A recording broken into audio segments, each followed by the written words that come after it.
لكل بداية نهاية، ولكل مقدمة خاتمة. فإذا كانت العطلة قد بدأت منذ أسبوعين وغادرنا عاصمة فرنسا باتجاه مدينة الحمامة البيضاء عروس الشمال تطوان، فها نحن نعود إلى أرض الغربة بحلاوتها ومرارتها.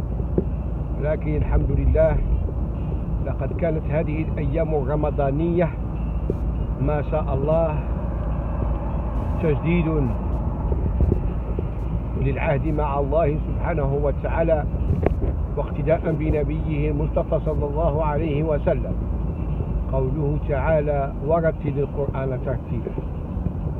الحمد لله حاولنا أن نكون من المواظبين على تلاوة القرآن بعد الفجر وبعد الظهر في الزاوية الكتانية التي ستحتفل عام 1450 بمرور قرن عن تأسيسها، وبحزب آخر بعد العصر، بالإضافة إلى صلاة التراويح بعد العشاء، حيث تعطي وتقام الصلاة بالحزب الذي سنتلوه في اليوم الموالي.